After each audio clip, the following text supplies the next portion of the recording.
presiden itu adalah warga negara sipil, mempunyai hak politik, beliau juga bisa menggunakan hak pilihnya, tapi ada ketentuan jika dia ingin mengkampanyekan diri sendiri sebagai petahana, dan pun ketika beliau ingin mengkampanyekan orang lain, itu ada rules-nya, dan juga sebenarnya sudah diatur secara jelas di dalam Undang-Undang Nomor 7 Tahun 2017. Dan kalau Pak Presiden itu ya tidak ataupun dalam tanda kutip arogan, ataupun mengambil kebijakan yang harus memenangkan salah satu calon, ya berarti beliau bisa saja kapan saja bisa memecat apa pembantunya beliau itu yang sudah tidak sejalan. Tapi ketika beliau nanti bisa dikatakan salah jika dalam konteks sebagai presiden ya mengeluarkan kebijakan-kebijakan ya yang justru menjurus kepada satu pasangan calon saja, itu tidak dibenarkan. Tapi kalau dalam konteks beliau menanggalkan semua sebagai seorang Pak Joko Widodo berkoar-koar di mimbar dan lain sebagainya, ya kita bisa katakan itu sah dan legal. Tribunnews on Focus Tribuners kembali menjumpai Anda hari ini bersama dengan saya Nila Irda.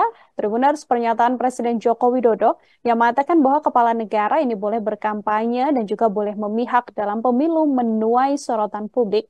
Sejumlah pihak kemudian menilai bahwa apa yang telah disampaikan Presiden Jokowi ini melanggar etika hingga menurunkan demokrasi jelang kontestasi. Lalu secara aturan undang-undang, apakah sebenarnya Presiden diizinkan untuk berkampanye dan juga berpihak pada kontestasi? Saya akan membahasnya, Tribuners. Sudah tersambung bersama dengan saya, Direktur Eksekutif Indonesia Law and Democracy Studies, ada Bang Juhaidi Rizal di dalam sambungan Zoom. Selamat datang di Tribunnews on Focus kembali. Apa kabar Bang Rizaldi? Baik, Mbak Nila, baik.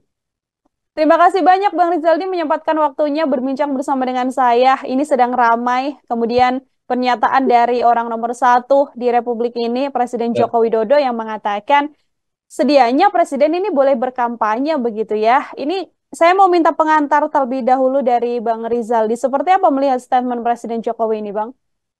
Oke, baik. Yang pertama, Mbak Nila, memang apapun yang diucapkan oleh presiden pasti akan menjadi satu diskursus publik ya. Hmm. Ya, bisa jadi juga apa yang disampaikan oleh presiden itu akan dituangkan di dalam kebijakan beliau atau di lewat tindakan beliau. Itu yang pertama. Yang kedua, kalau kita lihat ya secara konsep dasar, memang presiden itu bisa melakukan kampanye ya. Itu yang pertama. Apa dasarnya? Wong dia saja atau presiden dalam konteks petahana saja itu bisa melaksanakan kampanye, karena kita memang di konstitusi kita membenarkan bahwa presiden itu 2 kali ya, masa jabatan itu 5+2 ya, jadi masa jabatan itu 5, bisa dia bisa bisa menjabat lagi 1 kali lagi, berarti dia 10 tahun. Di tahun 5 tahun pertama apabila dia ingin mencalonkan lagi bisa. Nah, tapi kalau di negara lain itu tidak bisa, memang dia harus ada jeda dulu. Tapi kalau di konstitusi Indonesia itu memang dibenarkan. Makanya ada sebenarnya aturan yang sebenarnya aturan ini sudah dilaksanakan oleh Pak Presiden Jokowi ya di tahun 2019. Lihat Undang-Undang Pemilu itu, Undang-Undang Nomor 7 Tahun 2017. Kemudian pada saat itu ada pemilu atau Pilpres 2019. Ya, Pak Jokowi itu sebagai petahana. Nah, bagaimana dia bisa memposisikan diri dalam konteks sebagai capres dan dalam konteks sebagai kepala negara dan kepala pemerintahan. Dalam hal ini namanya adalah presiden. Nah, itu sebenarnya diatur di dalam Undang-Undang Pemilu di pasal 300 dan 301, yang dimana presiden ya dalam konteks sebagai petahana, dia pun ketika melakukan kampanye dia harus tetap memperhatikan keberlangsungan pemerintahannya.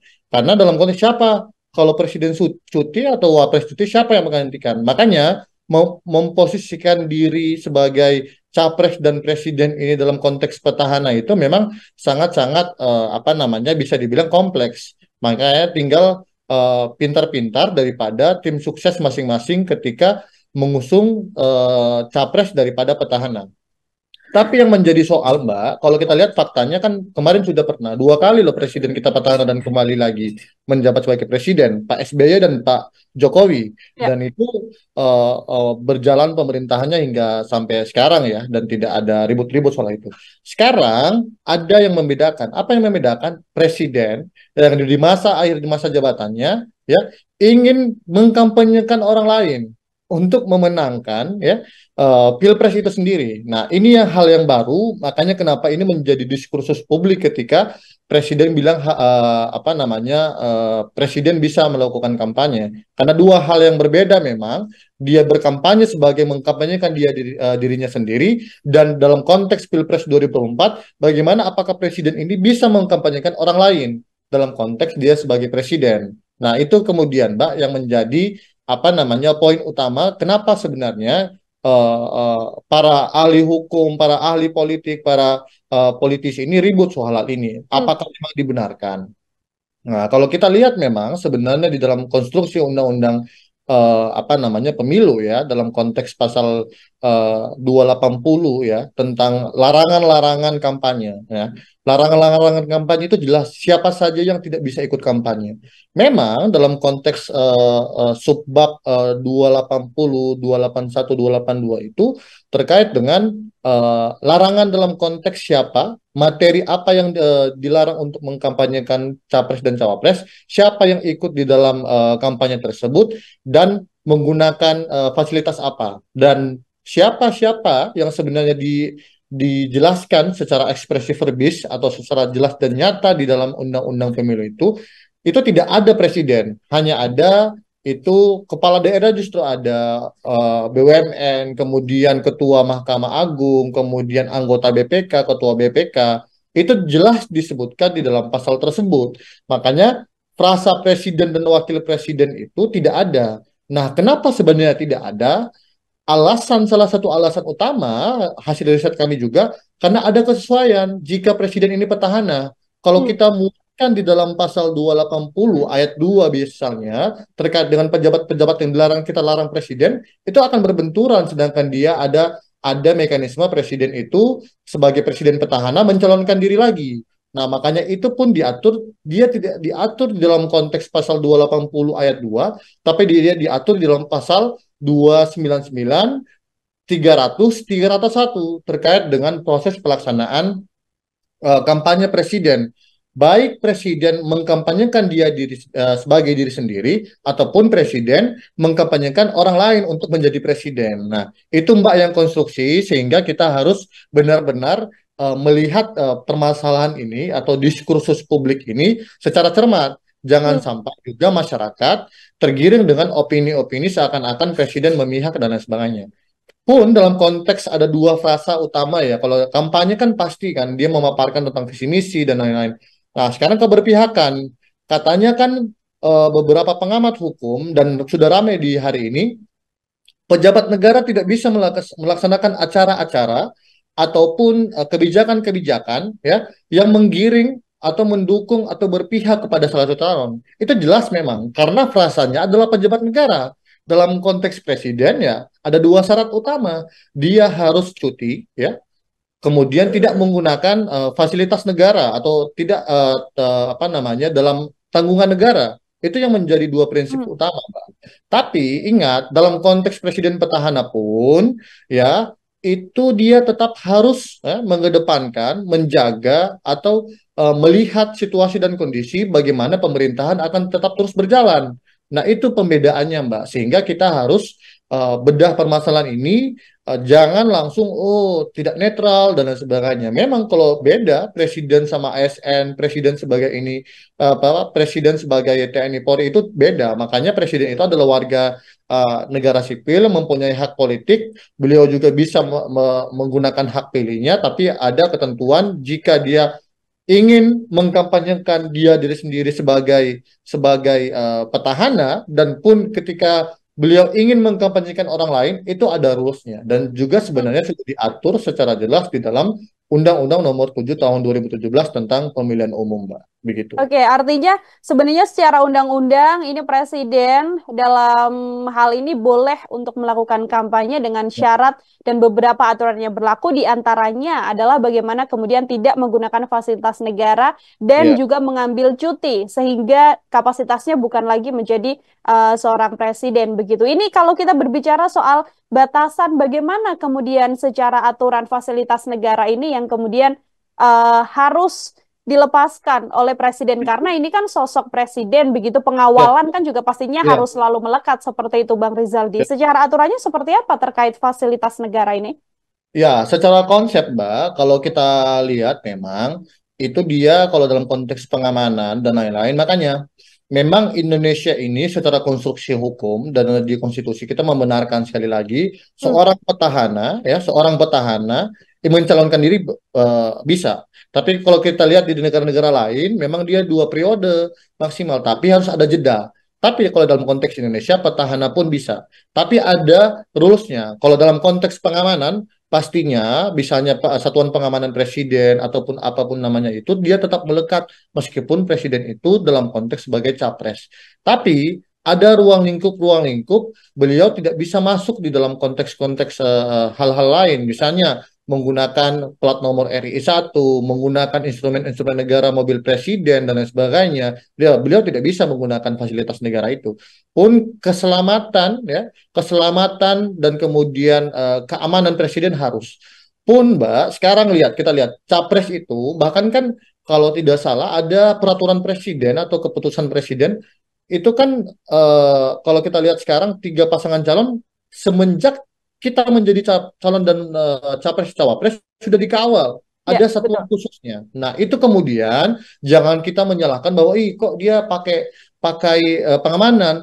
Orang yang sudah dicalonkan saja sudah dijamin keberlangsungan, keamanan dan keselamatan pribadinya, bukan hanya pribadi tapi keluarganya. Nah, itu yang menjadi concern karena apa? Calon pemimpin bangsa. Pun kalau presiden terkait dengan pengamanan ya tetap harus melekat dengan pengamanan yang sudah ada. Nah, itu kan pun ada instrumen-instrumen hukum yang juga memang sudah disiapkan oleh undang-undang maupun aturan di bawah undang-undang untuk bisa menjalankan setiap tupoksi yang ada, setiap ruang-ruang yang memang batasan presiden sebagai apa namanya capres ini kalau dia petahana dari jam berapa sampai jam berapa. Karena gini Mbak, sekarang kan misalnya gini, permasalahan ruang lingkup pekerjaan saja bukan hanya presiden tapi di kalangan menteri pun misalnya jam office hour kan kita kan dari jam 9 to 5 misalnya dari jam 8 sampai jam 5 kalau misalnya dan hari kerja dari hari Senin sampai hari Jumat Hmm, sekarang misalnya saya kasih contoh secara sederhana para menteri ketua umum partai, tapi dia melaksanakan melaksanakan apa namanya melakukan kunjungan atas nama ketua umumnya itu di hari kerja. Apakah itu dibenarkan? Apakah itu cuti? Nah, itu pun memang menjadi diskursus ataupun menjadi PR besar kita. Nanti ke depan kita harus benahi bersama bahwa sebenarnya harus dipisahkan mana ruang lingkup yang memang bisa membawa kapasitasnya perangkat-perangkat negara ini di dalam ruang lingkup urusan pribadi dan mana yang melekat dengan kepentingan-kepentingan negara atau dia sebagai pejabat negara. hmm. Dalam konteks presiden memang aturannya sudah jelas ya. Beliau bisa berkampanye tapi dengan beberapa syarat yang sudah saya sampaikan tadi dan bisa berpihak tapi tidak bisa menggunakan instrumen negara. Dan pun kalau kita lihat orang bicara soal etika dan lain sebagainya, kan Pak Presiden ini kan dari ketiga capres cawapres ini partai politiknya masih berada dalam kabinet ya. Nah, itu yang kemudian menjadi satu satu pertanyaan besar juga Mbak ya, masih nyaman dengan kekuasaan dan lain sebagainya.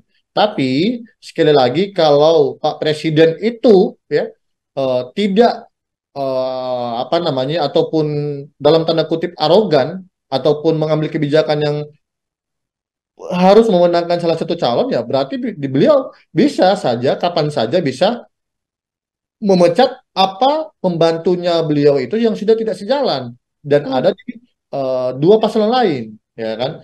Mungkin kan sekarang sudah menjadi rahasia umum bahwa presiden itu adalah mendukung Pak Prabowo dan Mas Gibran. Hmm. Karena kan orang kan diskursusnya karena ada anaknya presiden di situ, ada Mas Gibran di situ. Tapi ingat, makanya saya selalu katakan bahwa kita memang sekali lagi harus pisahkan permasalahan ini. Memang sebagai pejabat negara dia tidak bisa berpihak, tapi presiden dalam ruang-ruang tertentu bisa melakukan kampanye baik kepada pribadi dia sebagai presiden petahana di periode pertama yang ingin melanjutkan ke periode kedua, dan apabila di ujung presiden contohnya Pak Jokowi ini ingin mengkampanyekan kepada salah satu calon dan itu dibenarkan. Nanti Pak Presiden jikalau memang seterang-terangan berkampanye nanti kepada Pak Prabowo dan Mas Gibran, beliau harus menanggalkan fasilitas negara, ya. Beliau juga harus cuti dan lain sebagainya. Hmm. Begitu. Oke, harus cuti, harus kemudian menanggalkan seluruh hal yang kemudian melekat sebagai sosok presiden dan kembali lagi menjadi seorang Joko Widodo yang kemudian nantinya akan berkampanye seperti itu. Itu diizinkan secara aturan juga kemudian tidak melanggar seperti itu ya, Bang Ya, Rizaldi. Ini ya. kan publik kemudian tadi sempat disinggung juga soal Bang Rizaldi menyoal soal bagaimana etika begitu ya dari seorang presiden. Hmm. Karena sempat berstatement sebelumnya bahwa memang presiden ini harus netral, lalu kemudian selang beberapa waktu berjalan mengatakan bahwa iya secara aturan juga diperbolehkan. Yang mana sejumlah pihak ini narasi beredar kemudian adalah bagaimana kemudian sudah tidak ada lagi netralitas menuju kontestasi, kemudian sudah tidak ada lagi demokrasi yang bersih menuju kontestasi. Saya mau minta komentar Bang Rizaldi terkait hal ini. Oke Mbak, jadi gini, pertama, soal netralitas dan lain sebagainya kan di beberapa media sekarang sudah menunjukkan bahwa Pak Presiden atau Pak Jokowi yang dulu dan sekarang. Kemarin kan beberapa bulan lalu Pak Presiden bilang dari kalangan pemerintah pusat, pemerintah daerah, BUMN dan berbagai stakeholder yang ada semacam PNS dan lain sebagainya itu harus netral.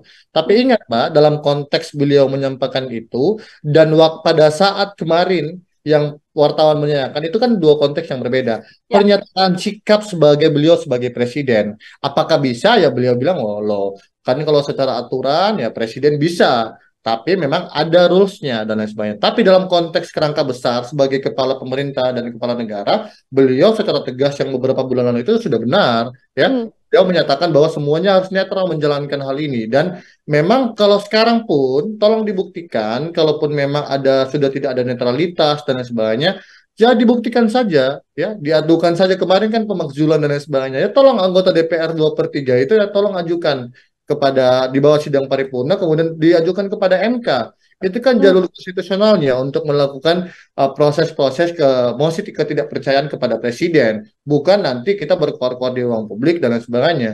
Kalau kita melihat komposisi daripada dukungan, kita melihat bahwa oh ternyata dua paslon lain jikalau digabungkan juga ya para parpol itu bisa juga memungkinkan udah adanya mosi tidak percaya kepada presiden lewat DPR untuk mengajukan pemakzulan dan lain sebagainya. Mungkin itu Mbak yang bisa saya komentari Mbak.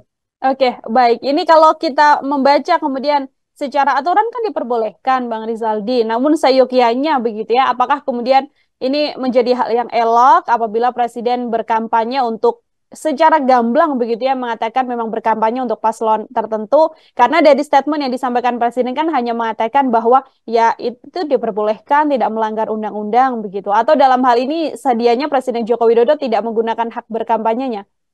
Nah, kalau saya lihat kan Pak Presiden kita ini cukup juga apa yang disampaikan pasti jadi viral selalu. Ya. Nah, pasti kalau kita mau rangkai ke semuanya dan publik pasti menilai bahwa sudah mendukung karena ada anaknya beliau di situ. Hmm. Nah, jadi tidak sudah menjadi, makanya saya katakan menjadi rahasia umum. Makanya saya bilang Pak Presiden sebagai pribadi Pak Joko Widodo bisa melakukan kampanye-kampanye secara aktif dengan berbagai syarat itu. Ya, karena juga beliau sebagai warga negara Indonesia yang mempunyai hak politik, ya, yang sah menurut hukum, konstitusi, undang-undang dan segala peraturan perundang-undangan di bawah undang-undang itu dibenarkan, Mbak. Makanya saya sampaikan bahwa permasalahan ini ya harus dibedakan ketika Pak Presiden dan wartawan menanyakan apa, kapan dan situasi apa. Kalau beberapa bulan lalu memang belum muncul proses-proses pemilu.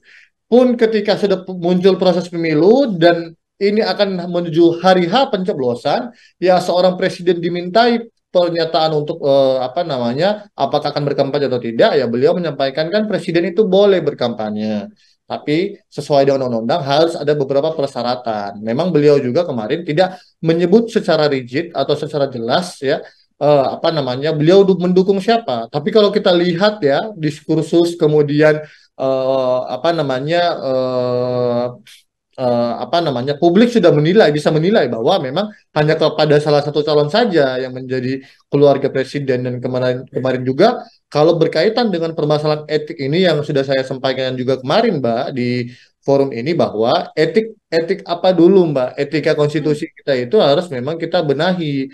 Makanya Prof. Yusril juga kembali kan kemarin langsung merespon hal itu, bahwa memang kalau kita lihat oh presiden tidak etis dan lain sebagainya, proses hukum, pelanggaran hukum dan pelanggaran etik itu ada untuk dimaksudkan oleh presiden. Jadi makanya saya bilang kemarin bukan hanya berkaitan dengan pelanggaran hukum sebenarnya kita bisa memakzulkan presiden, tapi juga memungkinkan adanya pelanggaran etik. Tapi pun pelanggaran etik dan pelanggaran hukum itu harus disatukan di dalam konteks pemakzulan, karena harus dibedakan. Ada KKN di situ, ada pelanggaran administrasi di situ dan lain sebagainya. Memang kalau kita mau bedah beberapa pelanggaran yang ada dalam konteks pemakzulan itu ya sangat rigid. Ada 3 sampai 4 yang harus secara kumulatif dilanggar oleh presiden. Makanya tidak mudah. Hmm. Pun kalau orang bilang tidak etis dan lain sebagainya, makanya kita kembali lagi presiden sudah melanggar etika yang mana ya, dan juga kita tidak ada forum ya semacam forum privilegiatum Mbak untuk menguji bahwa apa namanya pejabat ini melanggar ya sudah offside daripada ruang lingkup kewenangan tugas dan tanggung jawab beliau. Kalau beberapa konsep-konsep kan ada namanya forum privilegiatum untuk Hmm. menguji bahwa uh, uh, uh, pejabat ini layak atau tidak. Tapi kan di Indonesia sudah tidak ada. Itu yang bisa menjadi poin utama. Dan kemudian terakhir Mbak yang ingin saya sampaikan bahwa sebenarnya kita harus bijak ya menilai bahwa presiden ini bisa berkampanye dan berpihak. Kalau berkampanye jelas bisa. Kalau berpihak sebagai beliau warga negara Indonesia bisa. Tapi ketika beliau nanti bisa dikatakan salah jika dalam konteks sebagai presiden ya mengeluarkan kebijakan-kebijakan ya yang justru apa namanya menjurus kepada satu pasangan calon saja, itu tidak dibenarkan. Tapi kalau dalam konteks beliau menanggalkan semua sebagai seorang Pak Joko Widodo berkoar-koar di mimbar dan lain sebagainya, ya kita bisa katakan itu sah dan legal sampai Hmm. dengan tanggal 10 Februari 2024, Mbak. Oke, Gitu. sampai menuju masa tenang sebelum kontestasi Pilpres 2024 seperti itu ya Bang Rizaldi. Terakhir, sekaligus menjadi closing statement dari Bang Rizaldi juga ini apabila memang nanti Presiden Joko Widodo bisa menanggalkan sosoknya sebagai presiden dan mengambil cuti, tidak menggunakan fasilitas negara dan sebagainya. Ini kan publik melihatnya akan sangat tipis sekali begitu ya perbedaannya antara memang presiden dalam kapasitas Presiden Jokowi sebagai presiden dan dalam kapasitas sebagai Joko Widodo sendiri. Ini bagaimana kemudian hal ini bisa dilihat, Bang? Oke, pertama kalau tidak salah approval rating daripada Pak Presiden ini kan lebih daripada 60-70%. Makanya Ya. tingkat kepuasan masyarakat sangat tinggi. Makanya Pak Presiden ini kalau menurut kami juga ya meskipun ditanggalkan ya pasti akan dikaitkan juga bahwa Hmm. beliau masih melekat dengan status beliau sebagai presiden.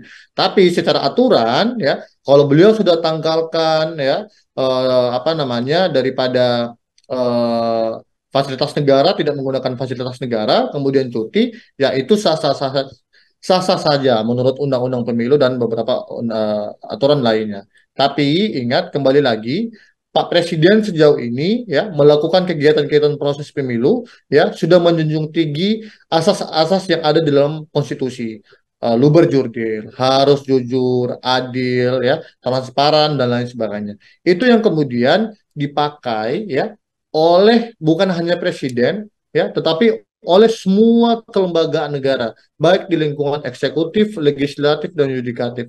Saya selalu tekankan bahwa ke semua lembaga negara ini bagaimana mendukung suksesnya ya, pemilu 2024. Karena ini Mbak adalah merupakan 2024 ini bukan hanya sekedar tahun politik, tapi ini ada sejarah ya. Negara Indonesia ya ini akan melaksanakan dua pesta demokrasi besar, menentukan presiden ya, kepala negara dan kepala pemerintahan, dan di ujung nanti 2024 akan memilih kepala daerah yang jumlahnya ratusan ya. Semua kepala daerah itu akan dipilih kembali ya di tahun ini. Ya, meskipun kemarin ada putusan MK yang apa namanya mengikuti masa jabatan hingga 2024. Tapi sekali lagi saya bilang Mbak bahwa tidak ada sistem pemilu yang sempurna di dunia ini. Tapi yang ada bagaimana kita sebagai anak bangsa untuk bisa berkontribusi ya, memberikan sumbangsi kepada negara dan bangsa di dalam konteks hukum dan kemudian pemilu dan kemudian politik untuk kita bisa melakukan pembenahan sistem demokrasi yang ada di Indonesia saat ini. Karena kalau kita melihat sistem demokrasi dimanapun di dunia secara konsep teoritis, konseptual dan praktek tidak ada yang ideal memang. Tapi bagaimana kemudian kita sudah berkesepakatan ada pilihan-pilihan demokrasi yang sudah kita ambil ya semenjak orde baru, orde lama, orde baru, reformasi kita sudah menentukan pilihan ya, makanya ada namanya lembaga Mahkamah Konstitusi untuk bagaimana dia menjaga konstitusi kita, kemudian menafsirkan segala macam yang ada dalam konstitusi itu, sehingga saya tekankan bahwa di dalam setiap pemilu ujung tombak ya dalam pelaksanaan pemilu adalah MK. MK ya saat ini sebelum pemilu saja sudah diribut-ribut dengan kemarin yang putusan 90 dan putusan terakhir 141 dan nanti pastinya akan ribut-ribut lagi pada saat perselisihan hasil pemilihan umum.